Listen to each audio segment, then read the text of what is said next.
d'être là ce matin. On va continuer notre série sur la croix et ce qu'elle signifie pour l'humanité déchue. Qui a dit déchu?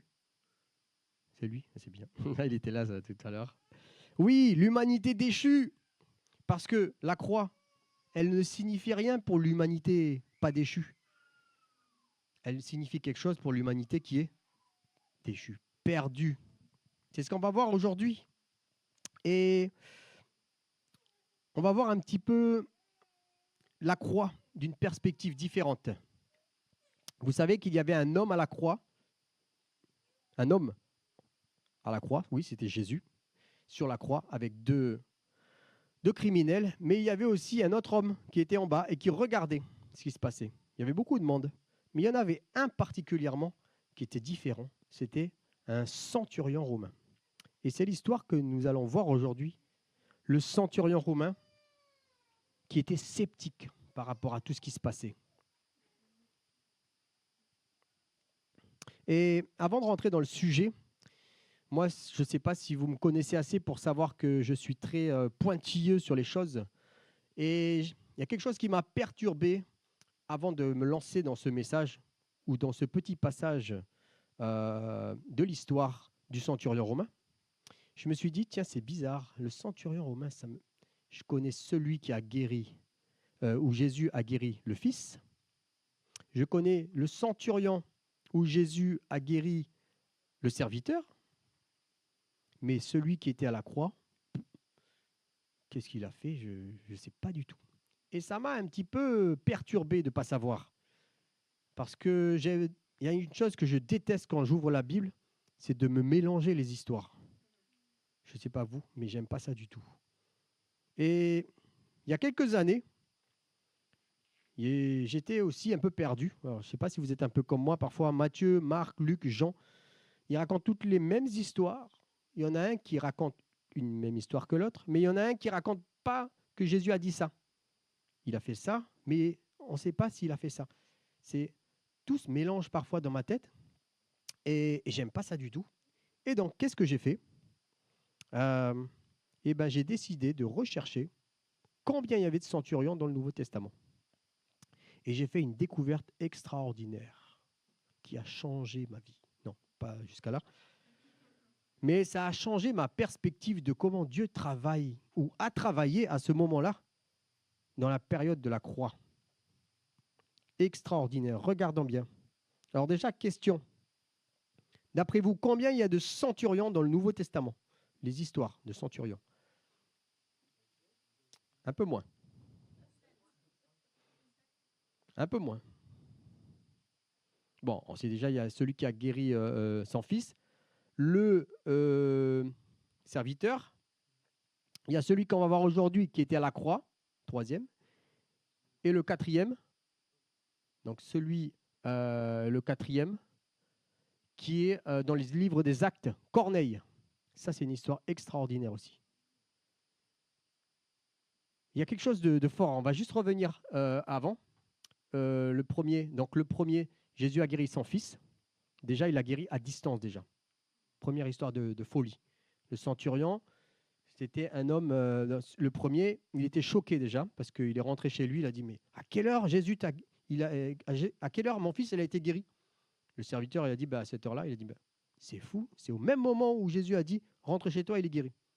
Deuxième histoire, le centurion à Capharnaüm, son serviteur. Alors là, c'est encore un niveau au-dessus.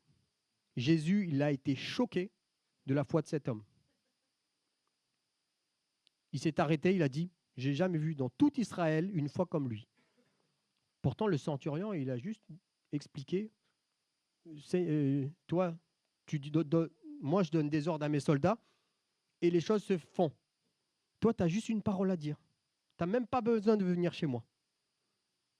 Jésus, il a dit, stop là. Qu'est-ce que tu me dis? Le centurion avait compris quelque chose de spirituel que la plupart des personnes qui étaient là ne comprenaient pas. Jésus est Dieu. Jésus, il fait ce qu'il veut. Il peut guérir à distance. Voilà. Il était là, dans un corps d'homme, mais il avait toute la puissance de Dieu en lui. Troisième histoire, celle qu'on va voir aujourd'hui. Centurion à la croix, extraordinaire. Et la quatrième, il y a un centurion qui a reçu le Saint-Esprit. Mais pas n'importe qui. C'est le premier non-juif à avoir reçu le Saint-Esprit à ce moment-là. Même Pierre, il ne croyait pas. L'apôtre Pierre, il dit, Seigneur, non, je croyais que c'était pour nous d'être sauvés. Dieu l'a dit non. Ça y est, c'est libéré pour le monde entier maintenant. Ce n'est pas que vous. Donc voilà, les 4 histoires extraordinaires, vous ne voyez pas qu'il y a quelque chose qui cloche là? Il y a quelque chose de redondant. Tous ces centurions ont accepté Jésus. Tous ces centurions se sont approchés de lui et ont reçu quelque chose. Qui étaient ces hommes? Où on a l'impression qu'ils ont tous un destin commun ici. Celui de suivre Jésus. Pourquoi? Déjà, c'est quoi un centurion? Eh bien, j'ai une image un petit peu qui reflète, qui représente ça. Voilà, on va dire, à quoi pouvait ressembler un centurion ou un centenier, c'est le même mot. Un homme normal, mais qui, on a l'impression, est assez déterminé. Surtout quand il s'agit d'aller à la bataille. Je pense qu'il n'y avait pas de rigolade. Il n'y avait pas de blague là. Hein? Quand on regarde là, tous les hommes derrière, ils obéissaient à la lettre. Aucune question. C'était militaire. Pour ceux qui ont fait l'armée, peut-être connaissent. Pas nécessaire de poser des questions. Tu y vas. Voilà. Voilà le genre d'homme à qui Jésus avait affaire. Il prenait et il essayait de contextualiser, de comprendre avec sa compréhension. Donc les centurions sont des officiers d'une armée d'occupation qui avaient un grade élevé, on va dire comme un grade de capitaine aujourd'hui. Ils avaient sous leurs ordres donc une centaine d'hommes, mais pouvaient aussi être dans la gestion administrative de l'armée romaine. Donc c'était aussi des hommes de terrain, mais aussi des hommes qui pouvaient être dans les bureaux, entre guillemets. Le Nouveau Testament les présente comme des hommes droits, ouverts à l'évangile, à la différence des religieux, installés dans leur incertitude. Ce qui est intéressant là, c'est qu'ils sont tous mentionnés comme sympathiques. On voit qu'il y en a certains qui même aidaient les Juifs à construire leur synagogue. Ils faisaient des dons. Ils étaient là, ils étaient dans les histoires des Juifs. On ne sait pas pourquoi.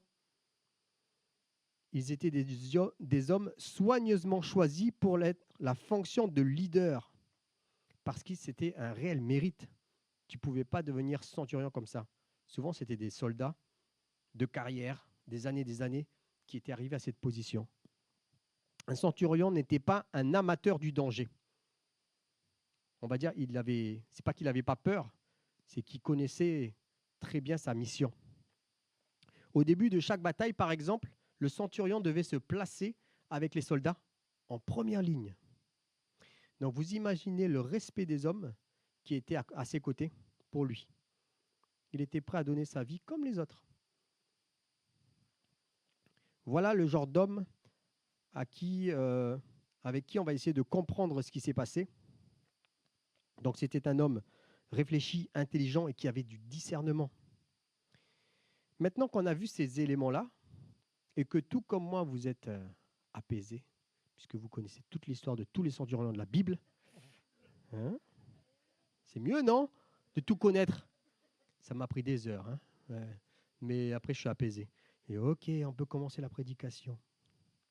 On va se focaliser sur les derniers instants de la crucifixion de Jésus.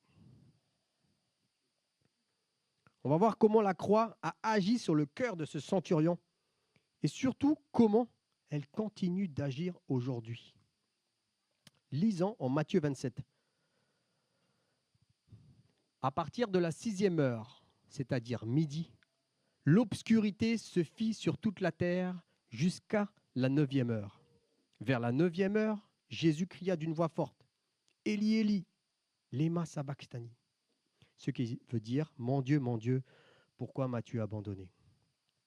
L'ayant entendu, quelques-uns de ceux qui étaient là disaient « Le voilà qu'il appelle le prophète Élie. » Aussitôt, l'un d'eux courut prendre une éponge qu'il trempa dans une boisson vinaigrée. Il l'a mis au bout d'un roseau et lui donnait à boire. Les autres disaient, « Attends, nous verrons bien si Élie vient le sauver. » Mais Jésus, poussant un dernier cri, grand cri, rendit l'esprit.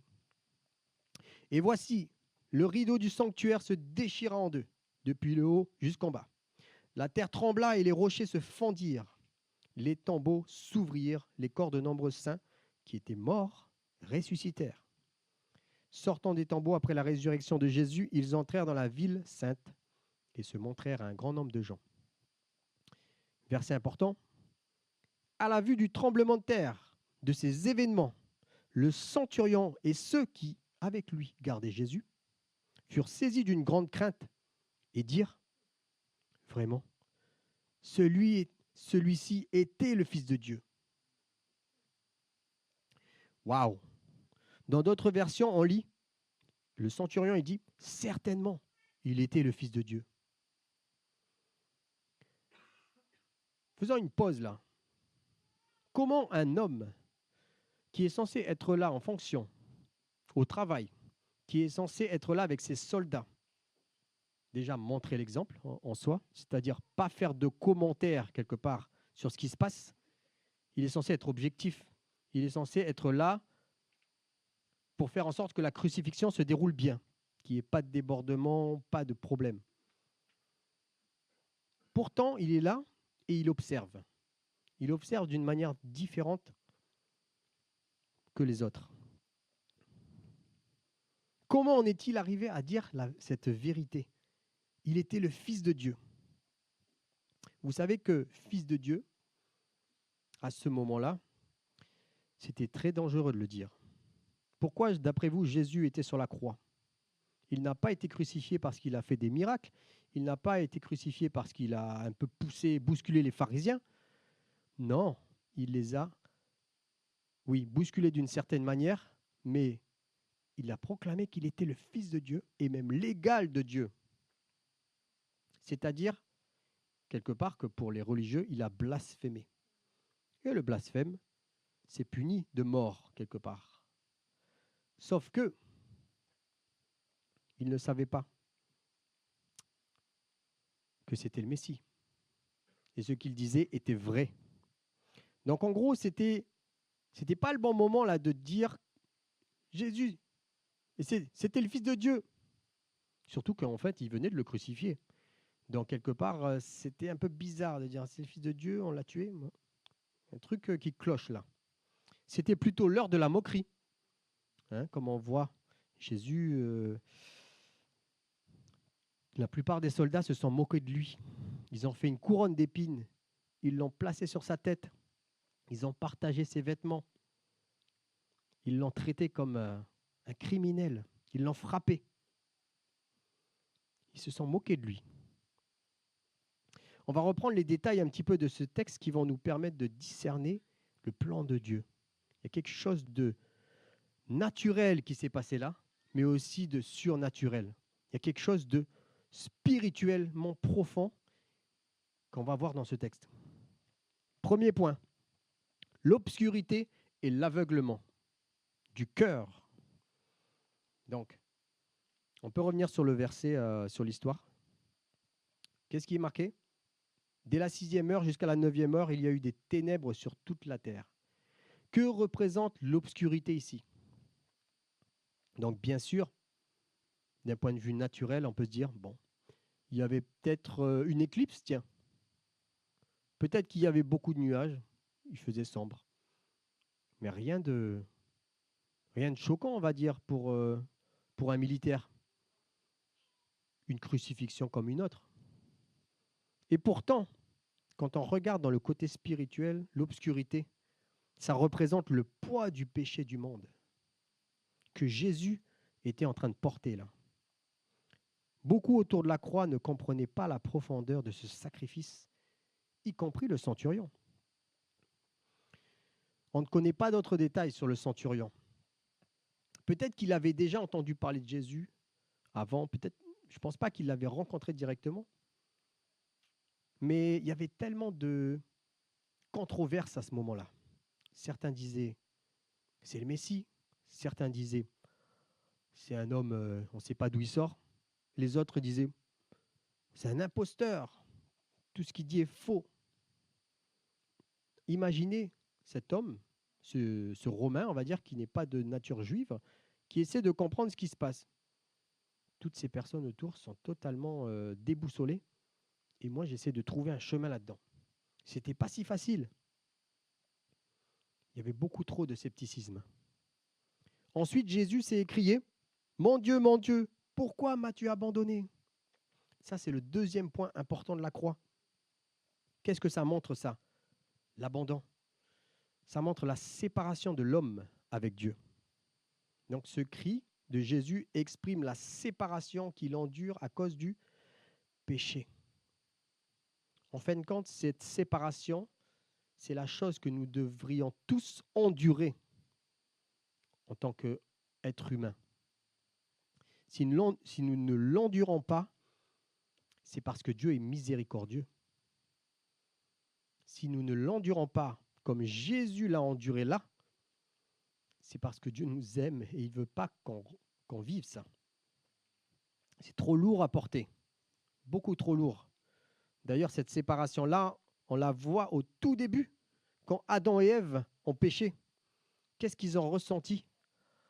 La honte, la culpabilité, cet éloignement de Dieu. Et donc, il y a tout ça qui se passe. Mais personne en plus ne voit que Jésus est en train d'accomplir une prophétie encore ici. Jésus a accompli quasiment toutes les prophéties de l'Ancien Testament. Toutes les prophéties, on va dire. Mais là, il y en a une particulièrement, du psaume 21, où David a écrit « Mon Dieu, pourquoi m'as-tu abandonné ?» Donc, il y a tellement de choses qui pointent, qui montrent que Jésus est le Messie. Et pourtant, qu'est-ce qui se passe encore une fois? Les gens autour restent incrédules. Et même, ils interprètent mal ce que Jésus il est en train de dire. Regardons verset 47. L'ayant entendu, quelques-uns de ceux qui étaient là disaient « Le voilà qu'il appelle le prophète Élie. » C'était des Juifs.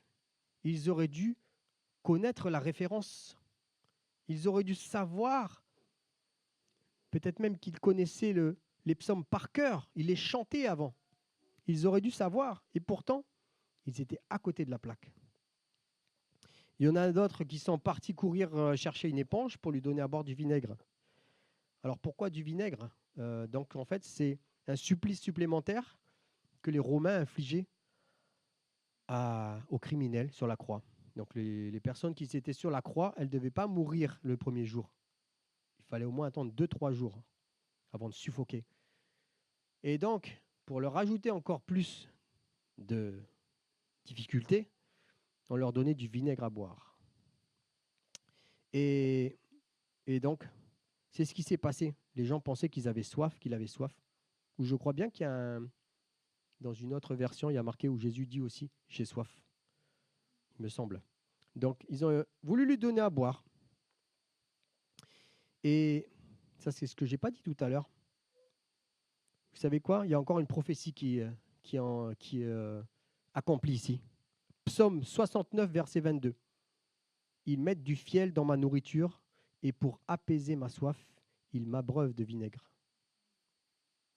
Vous voyez, tout ce qui est en train de se passer là était déjà écrit, il me semble, 500 ans avant. Donc, personne ne se rend compte de ça. Et pire encore, bien sûr, les Juifs, ils disent « Attendez, peut-être Élie va venir le sauver. » Donc, ils attendaient un miracle, en fait. Ils voulaient voir si c'est vraiment le Fils de Dieu, normalement, il n'est pas censé rester sur la croix. Ils ne comprenaient pas. Donc, imaginez dans quelle pagaille d'incompréhension le centurion devait se trouver. Mais le centurion ne se laisse pas influencer par les hommes et les préjugés. Et là, qu'est-ce qui se passe? Jésus meurt.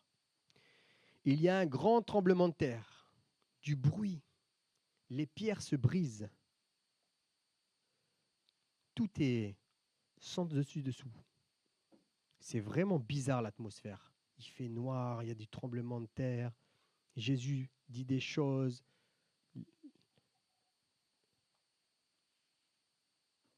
Les soldats et le centurion qui sont là sont choqués. Je pense qu'il y a dû avoir un moment de pause là. Clic sur la télécommande Netflix. Ils ont mis pause.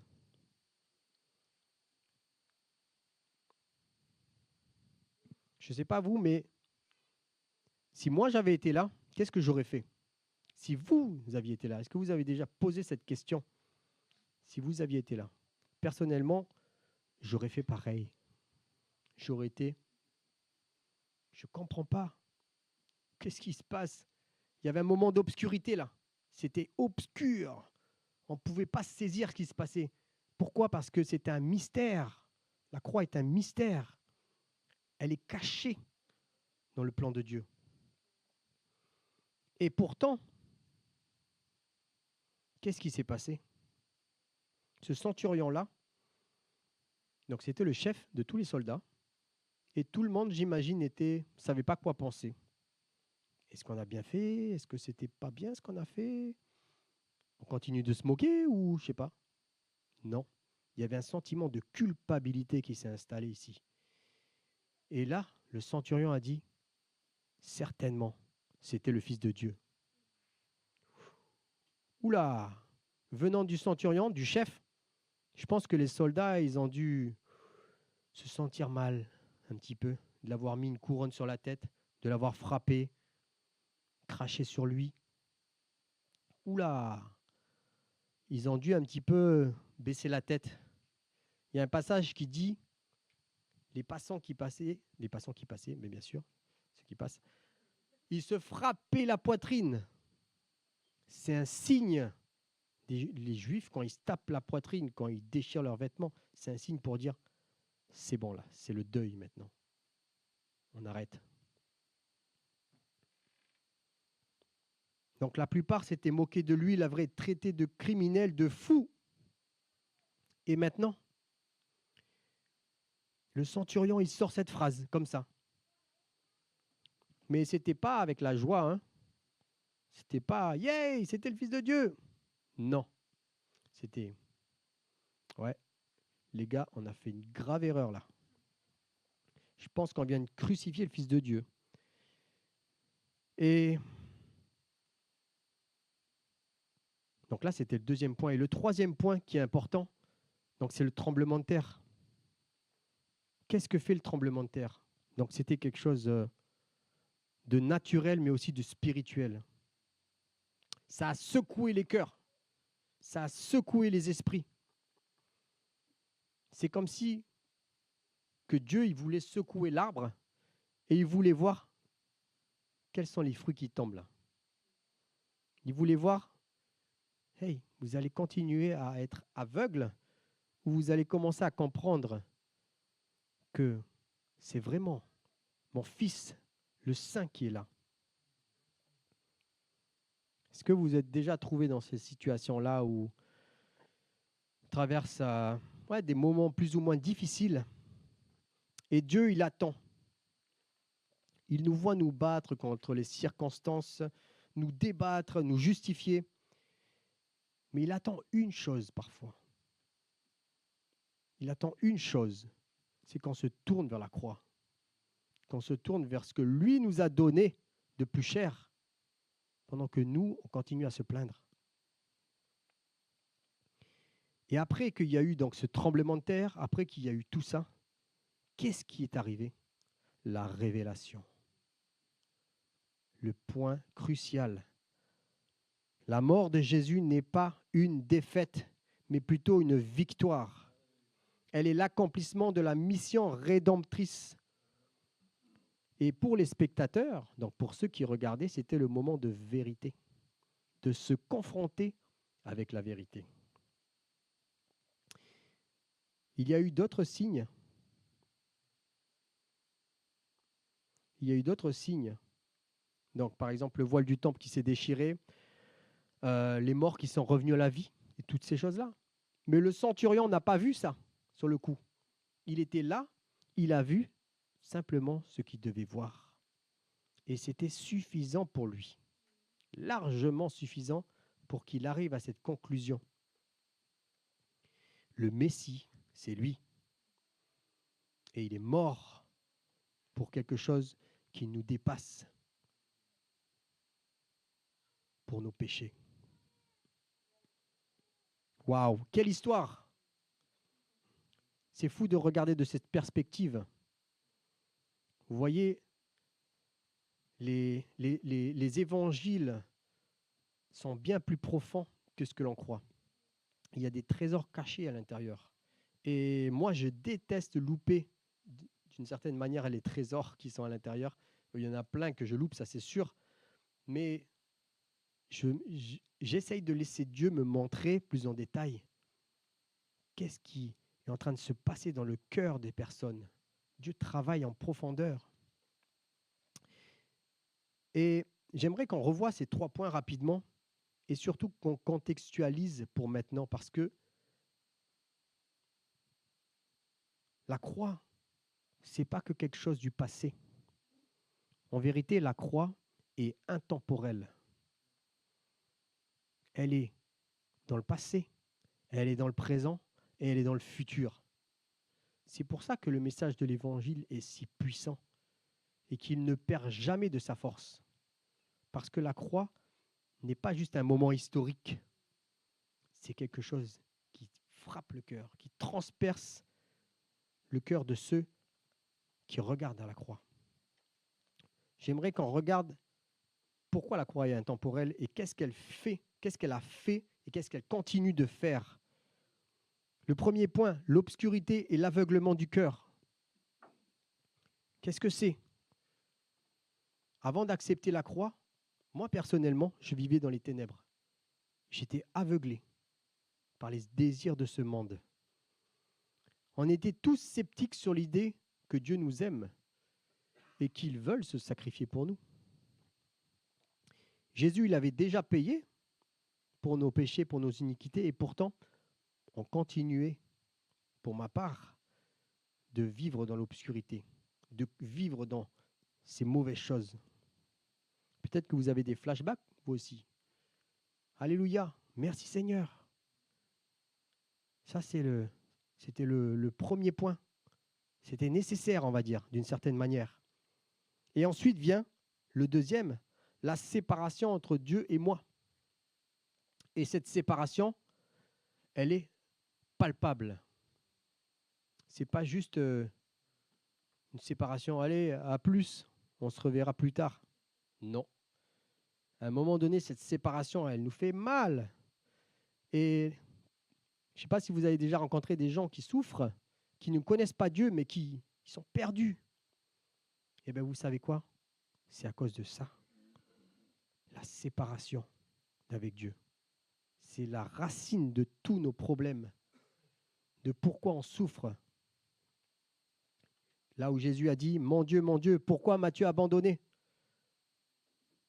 Qui, avant d'accepter la croix, a déjà ressenti ce sentiment de séparation profonde avec le Créateur? N'avez-vous jamais crié à Dieu de vous secourir? Moi, il y a 10 ans en arrière, j'ai crié à Dieu de me secourir. J'étais dans ma chambre étudiante, enfermé, seul, dépressif, et je criais à Dieu, Seigneur, viens me sauver. Viens me sauver. Et j'avais l'impression que mes prières, elles ne dépassaient pas le toit. Sors-moi de là. Avez-vous déjà ressenti une solitude profonde? Voilà, des problèmes de dépression, des attaques de panique et tout ça. C'est ça. C'est à cause de la séparation. Comme on a vu Adam et Ève, après avoir péché, ils ont été très très mal. La honte, etc. Et la dernière étape qui est puissante, le tremblement et la révélation de la croix. Donc le tremblement, c'est quoi? Il est divin. Il vient nous secouer. Il vient nous prendre là et nous dire, allez, tu vois pas? Il secoue nos cœurs, il secoue notre intelligence. Ce tremblement-là, il vient remettre en question toute notre conception sur la vie, sur la mort sur le bien, sur le mal et sur notre réponse par rapport à ça. C'est comme nos forteresses de mensonges qui s'écroulent. C'est pas facile à vivre ça. Ça fait mal. Nos croyances, c'est qui nous sommes. Si nous n'avons plus de croyances, on est qui? On est basé, on doit marcher sur des croyances. On doit avoir la foi. Quand vous montez dans un avion, vous ne montez pas juste comme ça. C'est dangereux de monter dans un avion. Non. Vous avez la foi que les ingénieurs qui ont travaillé dessus ont fait du bon boulot, voire des ingénieurs allemands. Hein? Mieux que d'autres. C'est ça. On doit marcher par la foi. On n'a pas le choix. Et quand notre foi s'écroule, notre avion, eh oui, à qui la faute? Ben oui, j'ai cru des mensonges, c'est normal. Dieu veut nous arracher à l'obscurité. Et il veut nous révéler son amour véritable, ce qu'il a dû payer à la croix pour nous racheter.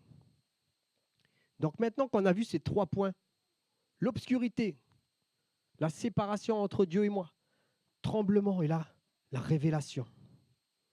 Et maintenant, il y a un grand point d'interrogation. Quelle est ma réponse? Voilà, c'est là où Dieu veut nous emmener. C'est là où Dieu a emmené le centurion. Quelle est ta réponse? Tu as vu? Tu as compris? Qu'est-ce que tu fais? Tu vas arrêter? Tu vas continuer à vivre ta vie? Non. La réponse correcte que Dieu attend, c'est certainement, Jésus est le Fils de Dieu et j'ai besoin de lui pour me sauver. Donc là, je viens de prendre un exemple du passé. Et comme on a dit, la croix, elle est intemporelle. La transformation du centurion est une image de ce que Dieu veut faire en chacun de nous, encore et encore. Et qui nous aide dans cette démarche-là? C'est le Saint-Esprit. Le Saint-Esprit, il ne va pas nous lâcher. Il va nous permettre d'avancer dans cette compréhension.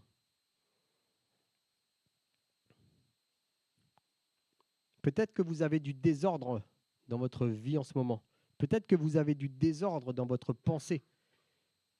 Des questions, des choses.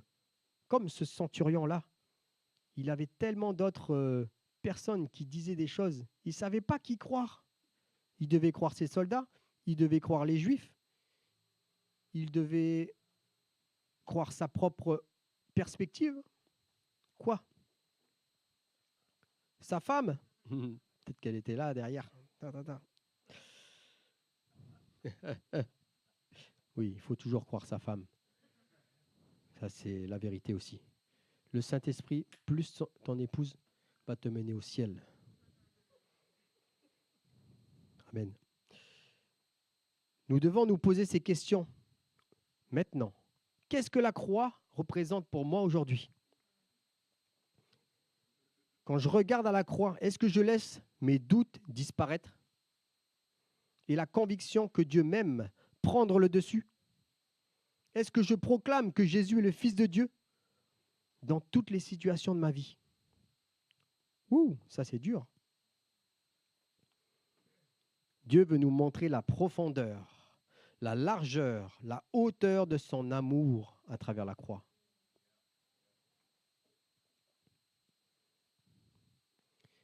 Moi, j'aime bien extrapoler un peu les histoires.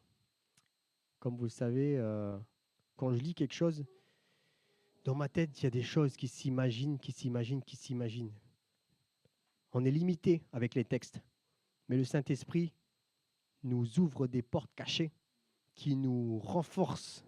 Vous savez quoi? Moi, j'ai l'impression que ce centurion-là, après cette histoire-là, il est rentré chez lui et il n'était pas comme les autres, pas comme avant. Il a certainement été voir son épouse pour lui raconter. Et il a certainement été voir d'autres personnes après. Je ne sais pas, j'essaie d'imaginer. Peut-être qu'il a assisté après à la Pentecôte, quand le Saint-Esprit est arrivé. Moi, personnellement, je crois que ce centurion est devenu disciple de Christ. Vous savez pourquoi je le crois? Parce qu'il y a 4 histoires dans les Nouveaux Testaments qui parlent de centurions, et ces 4 histoires, ils ont tous cru en Jésus. Peut-être qu'ils ont pris leur baptême, peut-être qu'ils ont évangélisé après. Vous voyez, ce qui est en train de se passer, c'est bien plus profond que ce que l'on lit. Vous savez ce qui s'est passé? Donc l'Empire romain était là en ce moment. Et il y a un homme qui s'appelle Constantin, qui est devenu empereur 300 ans plus tard. Et qu'est-ce qui s'est passé avec cet empereur romain? Il a décrété que l'Empire romain devenait chrétien. Mais d'où s'est sortie cette idée? Il ne s'est pas réveillé un matin en disant « Tiens, oh, ça va nous servir peut-être ». Ce n'était pas que de l'intérêt. Moi, je suis persuadé que cet homme-là a pris cette décision parce qu'il a compris que le royaume de Dieu était au-dessus de son royaume. Ah, les Romains, ils étaient forts, hein. Mais quand tu rencontres le Christ, tu te rends compte que ton propre royaume, ta propre nation, finalement, c'est rien à côté. Il n'y a pas de puissance, tu ne peux pas comparer. Vous voyez où je veux en venir? Dieu, il a agi avec puissance dans des cœurs des hommes et des femmes de ce temps-là. Et cette puissance-là, elle continue aujourd'hui. La puissance de la croix, elle continue aujourd'hui. Et vous savez quoi, à Marseille, il y a beaucoup de choses qui se passent. On ne comprend pas. C'est bon, surtout dans les quartiers nord. Hein, après, les quartiers sud, c'est tranquille. Mais venez un peu chez moi là-bas, vous allez voir ce qui se passe là. On ne comprend pas. Pourquoi vous faites ça? Pourquoi vous brûlez des bus? Pourquoi vous faites ci? Il y a tellement de messages contradictoires avec ce qu'on attend. On aimerait bien que les gens ils voient que, hey, il faut qu'on vive en paix. Hey, allez, venez, on s'aime. Dieu est là, il vous aime. Mais non, on a l'impression que c'est tout le contraire. C'est normal. Parce que comme là, il y a l'obscurité. Et Jésus a dit, il est la lumière du monde. Quand Jésus entre dans la salle, il y a la lumière. Pourquoi? Parce que c'est la grâce. Il y a la grâce de Dieu. La culpabilité elle doit partir, être remplacée par la force, par l'amour de son prochain. Je finirai par un ou deux versets, peut-être on va lire les deux. 1 Corinthiens 1, 18. Car la prédication de la croix est une folie pour ceux qui périssent. Mais pour nous qui sommes sauvés, elle est une puissance de Dieu. C'est la puissance de Dieu. C'est peut-être difficile pour certaines personnes dans la salle de comprendre que c'est puissant. Parce que quand on lit les textes, ça a l'air d'une histoire quelque part. Mais regardez en vous. Regardez ce que la croix a fait avec vous. Imaginez que si la croix n'avait pas eu lieu, où serions-nous? La croix est un point central en vérité. Et Dieu veut qu'on revienne à la croix. À chaque fois qu'on doute, à chaque fois qu'on a peur, à chaque fois qu'on veut abandonner, c'est là le moment de regarder à Jésus, de se dire, lui, il n'a pas abandonné. Il ne m'a pas abandonné. Comme le chant qu'on a chanté. Il ne m'abandonnera jamais. Il ne m'abandonnera jamais. Maintenant, à moi, est-ce que je vais l'abandonner? Est-ce que je vais laisser la mission qu'il a pour moi passer? Encore une fois, peut-être. Non. c'est le moment. C'est le moment de se lever et de dire, les gars, la croix de Jésus, c'est pour vous. Prenez, c'est cadeau. Amen. Merci Seigneur. Merci pour ce temps. Merci pour cette révélation et pour tous les signes que tu as donnés dans nos cœurs, à l'extérieur, dans le naturel, dans le surnaturel. Seigneur, il y a plein de choses qu'on ne comprend pas. Il y a plein de choses où on a besoin de ton aide.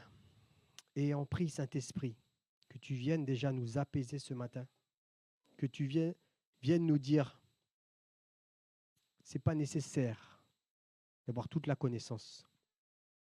C'est nécessaire d'être en relation avec toi, Papa.